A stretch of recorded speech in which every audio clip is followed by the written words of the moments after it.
to help you finish the project that we started a couple weeks ago with Frost Hill. This is a great live to just finish a project. If you have tons of like little stuff hanging around and you don't know what to do with it, I've got a great little bag that we're going to make today, finishing it up today. And so you can follow along with me, grab your coffee, and let's get started. So we're using the Frost Hill book right here, and I like grabbed my coffee, but I didn't drink any of it, so I need a sip. This Frost Hill book comes from the Wander Lane series. It is a Block of the Month series with all sorts of wonderful goodies inside. So as you can see, it has a whole bunch of little projects that you can do, and that's what we've been doing for the last couple weeks. And but it also comes with a big block in the center, and that big block in the center will complete an entire quilt in there. And I am sort of working on that, but I am focusing on the little things in life. So I have done over the past couple weeks, if you're following along with me, a couple of little projects. So we started with Mr. Snowman here. Here he is, all done. Got all the blood off. Yep. So if you were watching that, yeah, see, like my brother wanted me to show you that all the fingers are there. I'm kidding. So he was like, and like, I think I've cut myself with a rotary cutter like once in my life. And when I did it, it just felt like I had, like a scratch, like I had scratched the skin and turned out. And it was fine until I put the Band-Aid on anyway.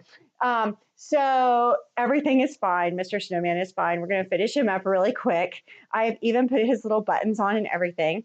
When I first started this project, all I had was a little snowman because that's what was coming in the book. And at the time, I didn't really quite know what I wanted to do with that project.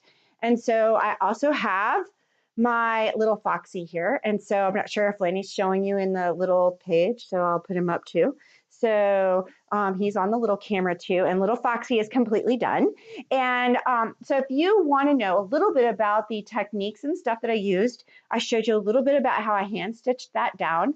With this applique, I showed you how I was using some different types of, I used a nice fancy silky that had some silver to it or a shimmer to it for the white, and then decided I didn't quite like that for the rest of the colors. And so I switched back to my, this is a Aurifil invisible thread. And so I usually use Sulky, but my Aurifil I'm also trying to use up. So I had my Aurifil. The best thing about this little guy is that he's sitting next to mushrooms, and I'm sitting here going, I have not seen a single mushroom here. And we've had tons of snow. I don't see any mushrooms out there. So I think that's hilarious. Oops. So today's project, actually, the story behind this project is that I'm getting ready to head to Statesville for the Quilting and Needle Arts Extravaganza. So if you're in Statesville, come by and see our Quilt and Code booth.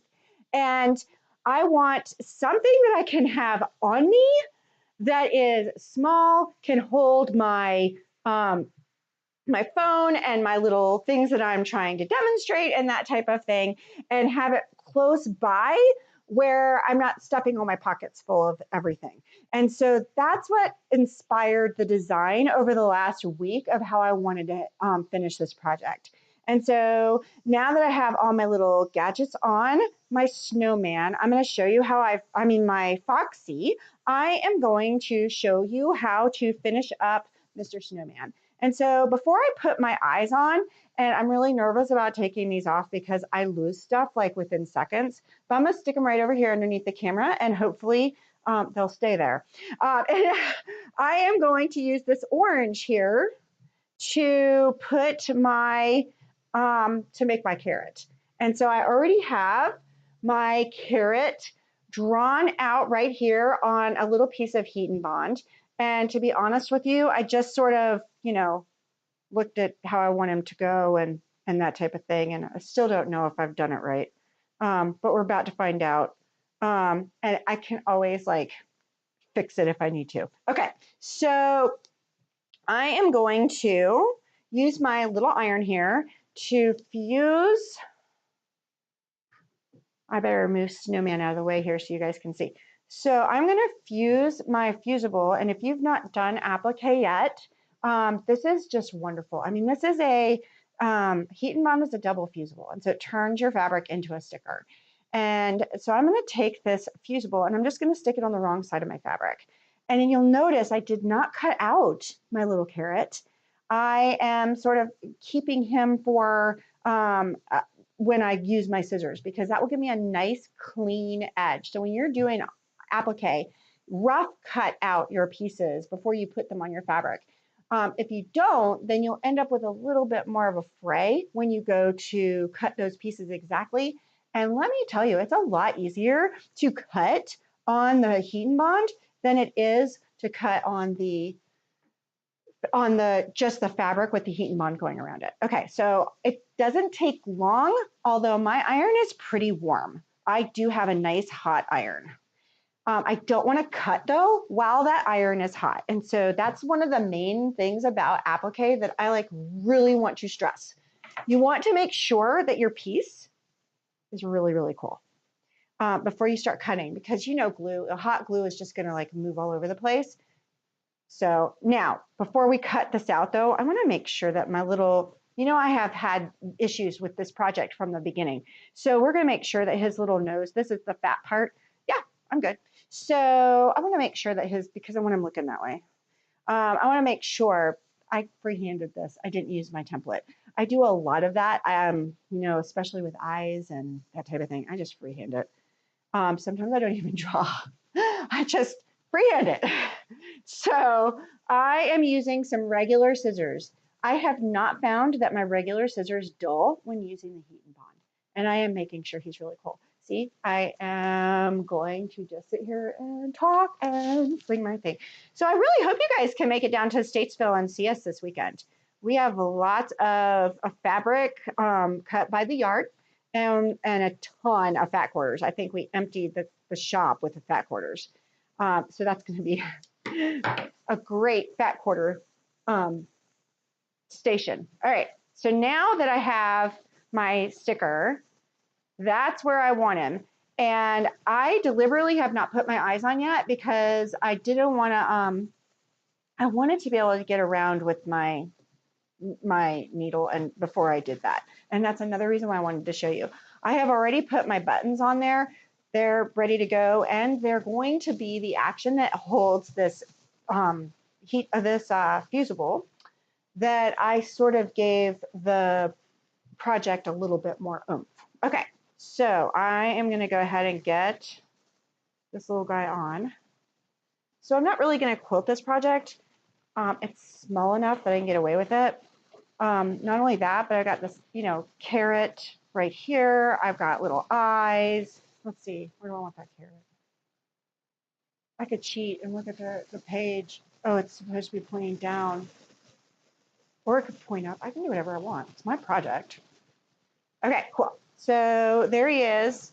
I do want to kind of have him my eyes be right there. So we're going to put him right there in the middle of the face.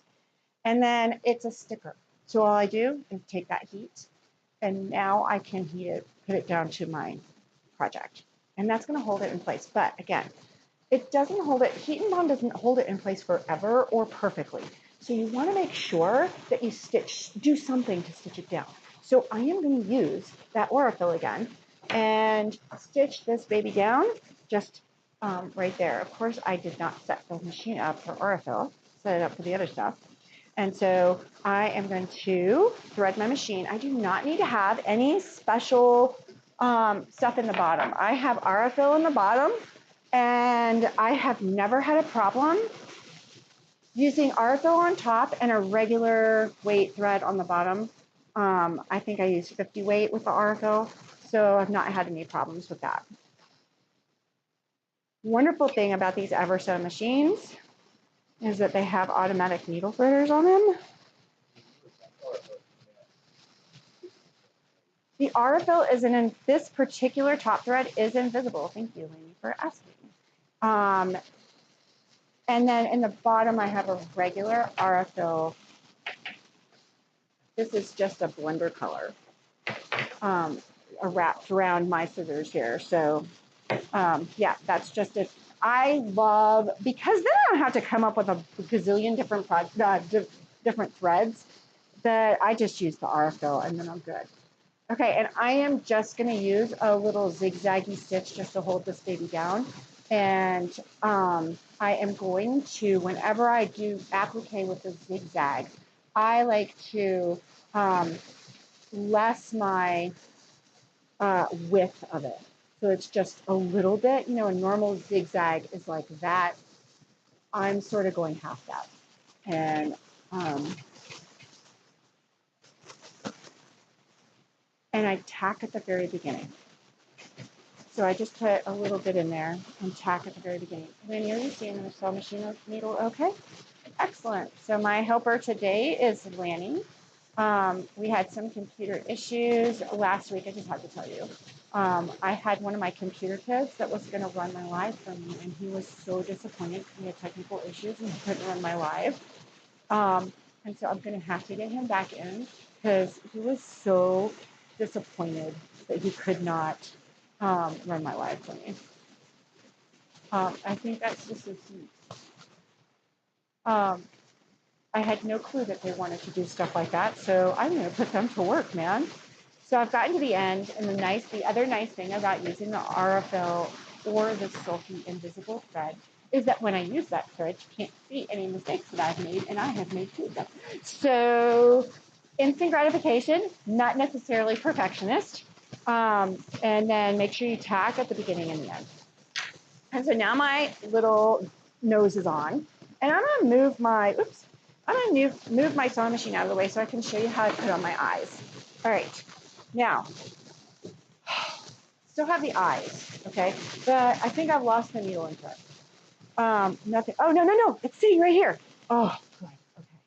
So, like I tell you, I mean, I can move stuff in a heartbeat. I can breathe and move stuff.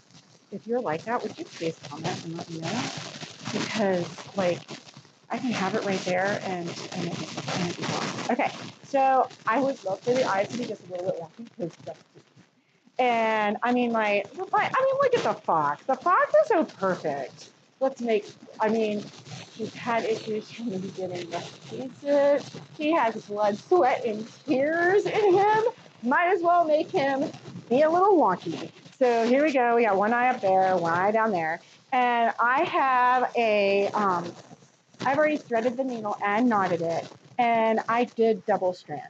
So I am double stranding, and then I'm going to give each eye about 3 stitches, so here's my first one. And then I go ahead and get where I want my eye to be, and then put my little gem on there. And I can just feel like that little gem is wanting to go off the table. So I'm going to move it over there back, underneath the camera where hopefully I will stay away from it. All right, so I have gone through the little hole, and then I'm going to try and go as close to my original one as possible. Now, I found the other day when I was doing my eyes for I just could not come back up where I wanted to come back up. So if it for 260, you're not pass surprise. Yes, that's our motto. Okay. I say it like 10 times a day. And so now I'm going to try and do thirds. So I'm going to go right in here. And that way it's, because this is a little gem that's sort of, I can't, hold on a second. Let me get it up here. This is a little gem that sort of has a little octagonal type of dimension to it. So it's kind of cool. And I have no idea if Lanny has you on there. Oh, 3 times in a row. Shh, shh, shh. Okay, so now I'm going to go up. Let me see. I think I'm going to go up here at the top. And then I'm going to come right back up where I want this next little eye. I wanted him wonky, so I'm going to come right up here. All right. Yeah, that's going to be great. I'm melting snowman. We are getting so much rain now, it's flooding. We had 8 inches of snow at our house, and now it is, flooding. Oh my God, that's perfect. Okay, just how I'm feeling today. Perfect. Okay, so I went right in the same spot, or ish, and then I'm going to come right up in the center of it, maybe. I've done that. I've already done it 3 times in a row, so. I'm feeling it today. I'm messing on. All right. And coming right back down. I'm going to do the same thing one last time. I'm going to come in the eye, and this time I want to go over the top. Getting a little easier to find that eye. I say that, and it's going to elude me. Nope, there it is. And then I'm going to go, I've done the left, I've done the right, and now I'm going to go up the top. Coming right down in there. And that will sort of hold them in place. But if they're a little wonky, that's kind of what I wanted with the snowman anyway. So I put a few more stitches in the box. To knot my thread, I could do two things. I could cut this and then just knot it in a knot.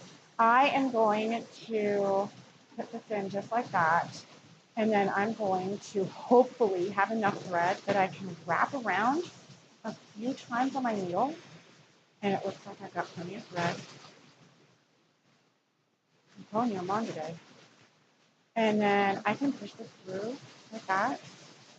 And now I have enough. And this guy's good. Okay, let's talk about how I finished. Okay, coffee, stay there. Told you, I can knock things off, get rid of things in a heartbeat. I have gone ahead and prepared the project because I really like, when I make a bag, I do not like just regular fabric, okay? And I don't like using just regular interfacing either. Like, there's fusibles out there forever.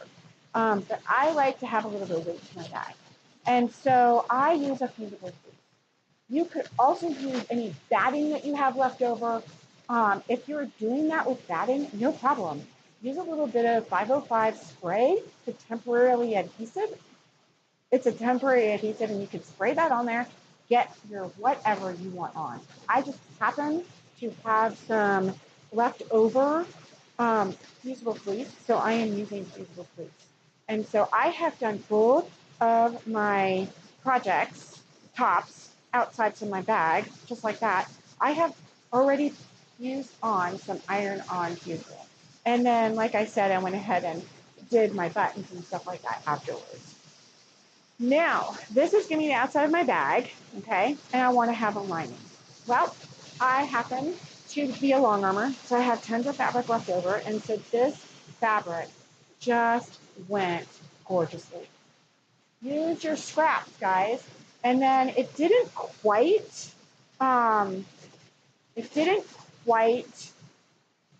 wasn't quite big enough. So what I did was I made seams. And I didn't even care where the seams went. I just made it big enough so that my seams would work. Okay. So I'm going to leave. I have gone ahead and I've left the top open. Okay. And I've left a little hole down here at the bottom, maybe not enough. I know it's not enough. So I probably should go ahead and rip a little bit more. I really want to have about that much because I'm getting ready to line it by putting the real bag inside the lining. And so I think I really am going to need more than this. So I leave an opening down there at the very bottom of the bag of the lining. No one is ever going to see the lining of my bag. So I got you covered. And then I can put the, need more coffee, obviously. Then I can put the, then I can just go around the top and everything looks fantastic. All right. So I've opened this up just a little bit more, maybe. I obviously did a really good job of packing this down because it's not just coming right out.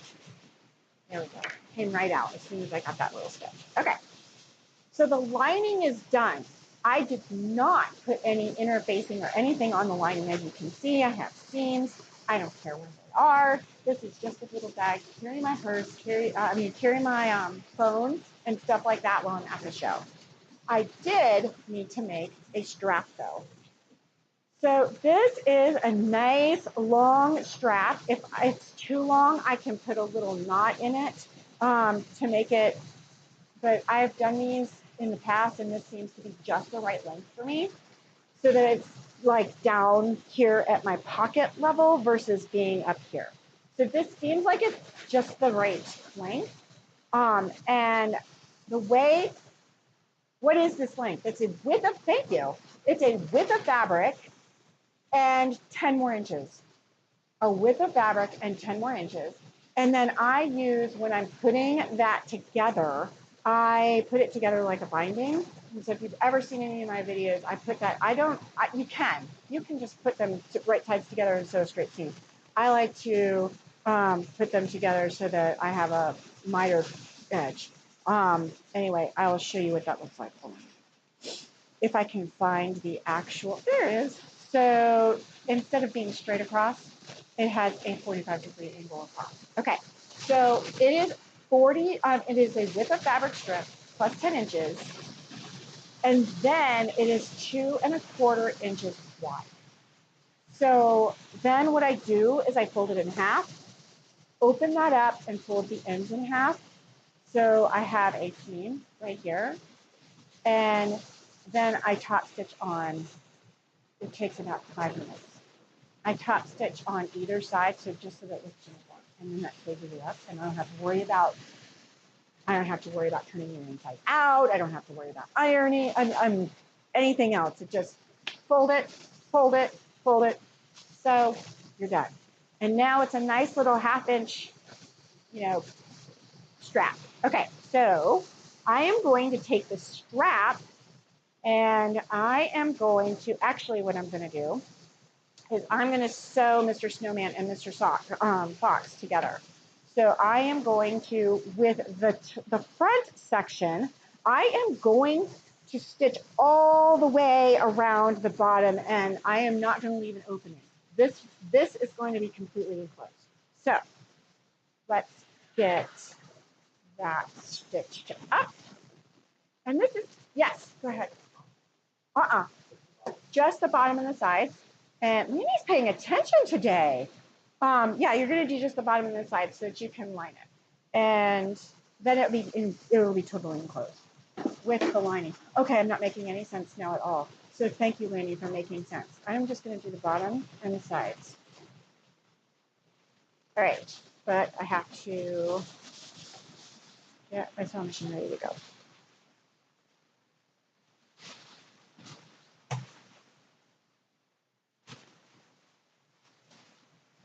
Come on, babe. I bragged about this silly needle thread, but whenever you're online, like nothing works right. And I already had, like my silly little beads go in just perfectly. So I should say I'm just as blessed as I possibly could be. There it goes. Okay. Remember, we're just stitching the sides. This is such a small bag that I don't need to pin anything. I am using, for this one, a straight stitch and a 3/8 inch seam. So for me, that means I'm putting on my regular needle and sticking with the needle going down the center of my, and then I can, I'm sorry, let's start back again. Hopefully you can see. So I'm using the edge of my pressure foot, and my needle's coming down in the center. To be honest with you, if you use the 5/8, if you use the 1/2 inch, it's all up to you. Just be consistent with it from here on out. Because as you're putting your bag together, I use the 3/8 inch on my lining. I want to make sure I'm using the same seam allowance on my bag.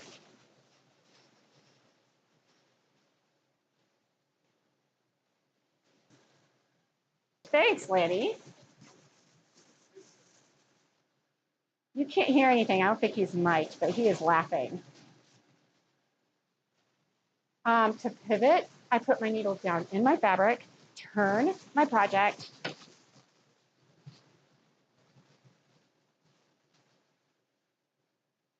it doesn't completely line. This is such a small project that for this, I'm not super worried.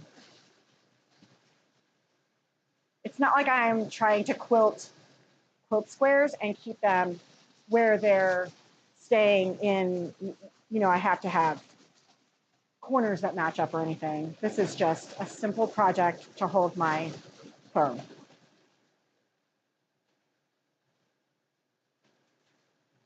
So I'm going to leave the top open. I'm not closing it yet. I'll get there.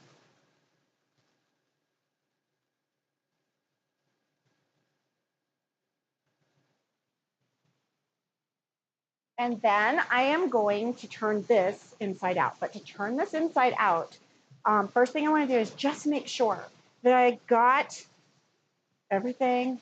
I want to make sure that I've gotten the whole thing. And that by increasing that the seam allowance, that really helps. And then I can trim my corners. That makes everything lay a little bit flatter when you turn it. I'm not going to press anything. I am simply going to, when I go to turn the bag, it's going to look a lot better. All right, and then I'm going to turn this part inside out.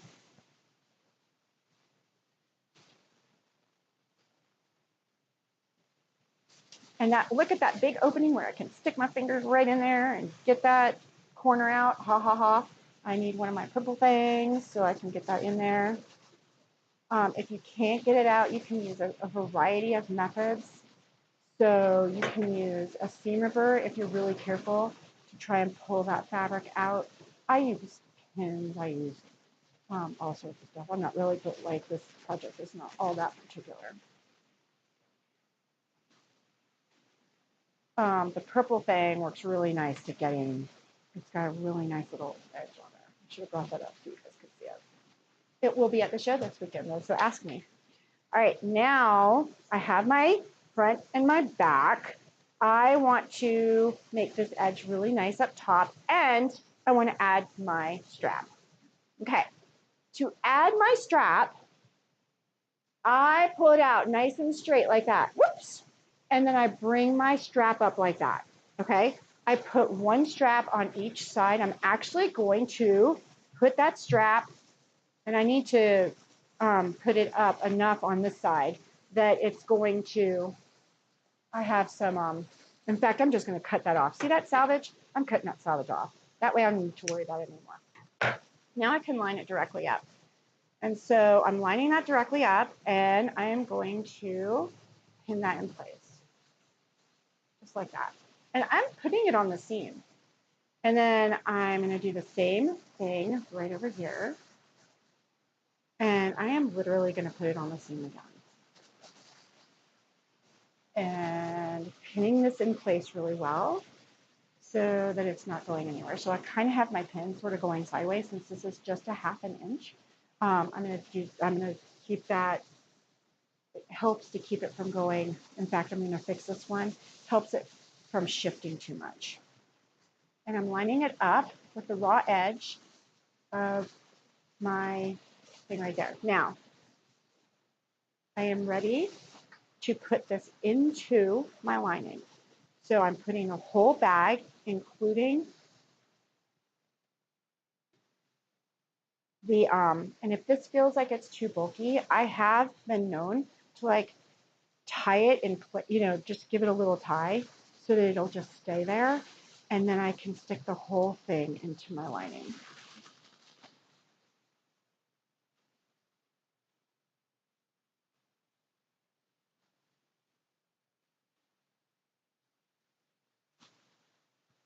Just like that. Don't get stuck with the pins. I'm trying really hard to get stuck with pins. I like to, you want to make sure that your handle's inside there. And then you're gonna go in there, straighten it out, find your corners, straighten them out. That will help you when you're pinning. And then I do a lot of pinning when I am getting ready to put this all together. Notice how I have my seam here. I didn't going one direction, so you can sort of see how I'm trying to nest those in while my strap's in between. This is not a project which I'm super picky about. So I'm gonna stick that in there. And I always start with those ends that I'm trying to match up. My little strap is getting there in the way. Okay, so I always start right here. And then I have everything else that I can work in there.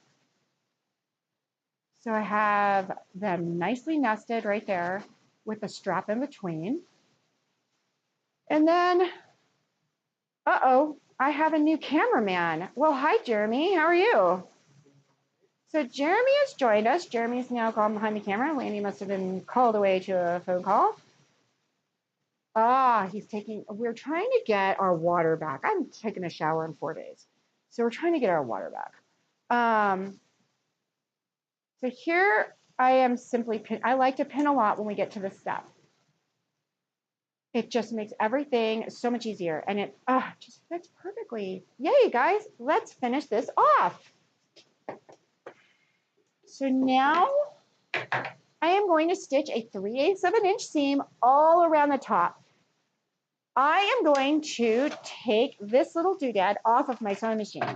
This is wonderful. Most sewing machines have this feature where you can take that, and then you have your arm where you can, everything can go flowing right nice and through. It's just awesome. So I encourage you to use that feature of your sewing machine whenever you have a tight thing. That way you're not having to bend everything up. Everything can stay out straight. It makes everything easier.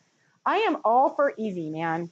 All right, so this I do want to pay a little bit of attention to, because when I start, I want to go backwards and forwards a little bit to make sure I'm securing that edge really well. And I want to make sure that I'm not running over any pins. So first of all, I'm going to go backwards and forwards. I could have tacked it, but in this particular instance, when I'm going around the top of the bag, I want as much security as I can get, because this is going to have a little bit more force than an applique does. And then all I do is go around my bag using that 3/8 of an inch seam allowance.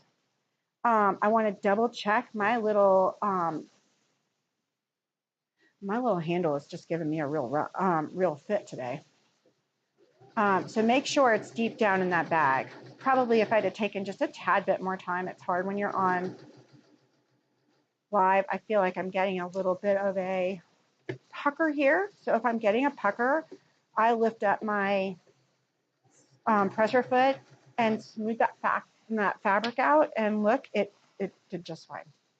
So use that pressure foot to your advantage, but when you need to lift it up and fix fabric, do it. It's going to do the same thing over here. So I am straightening it out. Oh, there it goes. It just needs a little bit of love. That's all. Just a little bit of love. It's like, pay attention to me. Pay attention to me. There we go.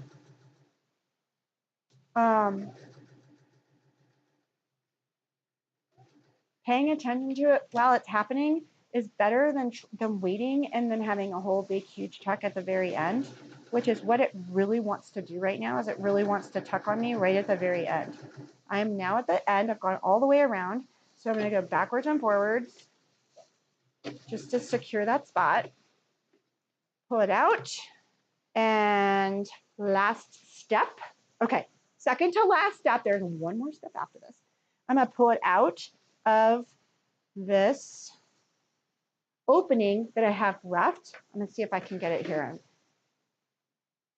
can pull it out. I can feel like the threads are like opening up on my lining. So this is coming out really, really easy. I'm going to show you how to take care of that. So once we get this all opened up, just like that, look at that. Okay, so I want to close this lining. Oh, did you see that? So I'm just sticking my finger into these corners and popping them right out. Okay, I want to close this lining right here. So I'm going to bring out my iron, and I am going to fold this. You can see how it wants to go in, right? And so the first thing I'm going to do is just give that a little bit of a crease right there, right where it needs to be and where it wants to be. And I'm going to do the same thing with the top. So give it a little crease right there.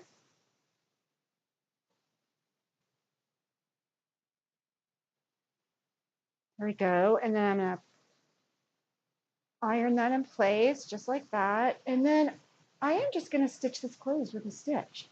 But in order to do that, I like to pin going in the direction I'm going to go into my machine.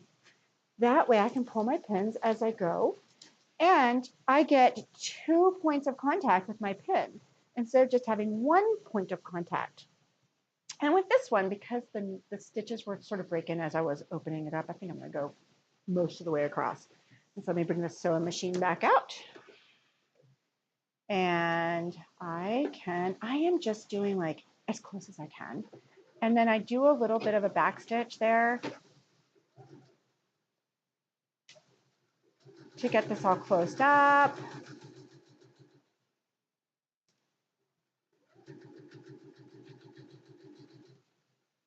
And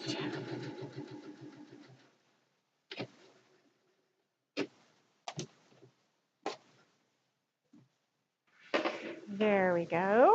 Okay, so one final step to make this bag look just awesome. I mean, after we put the lining into the bag, I mean, look at that. That's just fantastic. Is to do a little top stitch around the very top. That will just hold the lining in, make it so that it's just a little bit more, I don't know, polished looking. I kind of thought I wanted to, what is going on there? I don't know.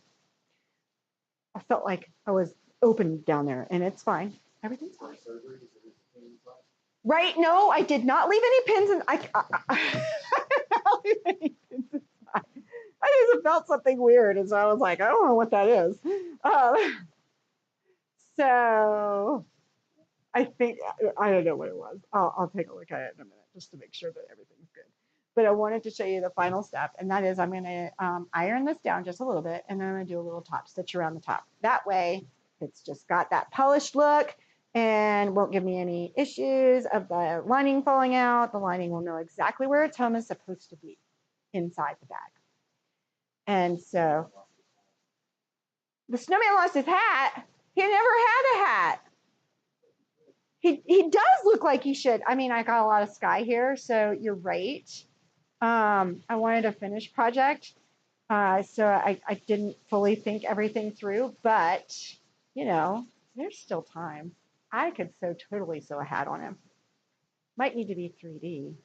And then for the foxy, I kind of want like a big snowflake up here. I might not be completely done with this project. Something I could still put on, not a problem. I actually have some like silver snowflake buttons that would kind of be kind of cool. So, but I really want to wear this bag today. So, you know, kind of have to finish the project and then just keep adding to it. All right, my top stitching is I'm going to make sure that my strap is I'm going to keep this over here, just like that. I want to keep my strap up. And then my top stitching, I am going to use my straight stitch, but if you can, try and move that needle over just as far as you possibly can, and that will get you as close to the edge as possible, and it just gives it a nice look. So I guess my look is about 1/8 of an inch down, and I am just simply keeping the big deal is you want to keep your strap all the way on the other side of your bag. And then this other thing that does is it's going to hold my straps down too and give them a little bit more security, since I say all I'm going to put in this bag is my purse. I mean, it's my purse. Okay. I am going to just put my phone in it, but my whole purse was going to end up in it. So we need to know, let's be realistic. I am a bag lady. I have notebooks. I have all sorts of stuff that's probably going to end up in this bag. I'll have my business cards, you name it, I'm going to have it in this bag. So, yeah, I need to have a lot of security on these handles is really what I'm trying to say. All right, so I have finished, and with this one too, I'm going to go backwards and forwards just a little bit. That will keep it in place, and then that allows me to be able to tie that thread off really quick. And then I also tacked it. Yeah, not taking any chances. All right, let's see.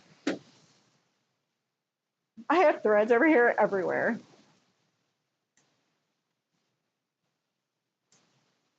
Oh my God, they're so cute. See, this is gonna be great. All right, I've tried stuff all over the place. Here it is. We have finished our bag. We have our foxy on one side and our snowman on the other, the blood, sweat, and tears snowman. And if you have enjoyed this series, there are 2 others. I showed you how to do the snowman, and I made some mistakes along the way with the snowman, so I showed you how to fix those. And then over here on my applique box, I showed you how to applique, and I showed you how to do a little bit of a embroidery stitch here it's a French knot to give you an eye for your bird. And if you've enjoyed this series, there's another one on Monday that's all about the hanky challenge. We have a whole bunch of handkerchiefs that we're turning in to a ton of different projects. Okay, I know of at least 4 so far, but I'm already coming up with another one. And you know what? I have enough hankies to do it. And so join us on Monday with the hanky challenge. We'll be back next Thursday. I don't know with what, but it's happening. And probably another, Wander Lane thing. It is getting close to Valentine's Day. So we are going to have to move into a Valentine's project with the Wander Lane series. And so we would love for you to share these videos. We would love to hear your comments, and we would love for you to subscribe to our Facebook and YouTube and Instagram. We're trying to get to our 500 followers on Instagram, and we'd love to have you there. So have a wonderful afternoon. Come to Statesville and check us out, and we'll see you on Monday. Bye, everyone.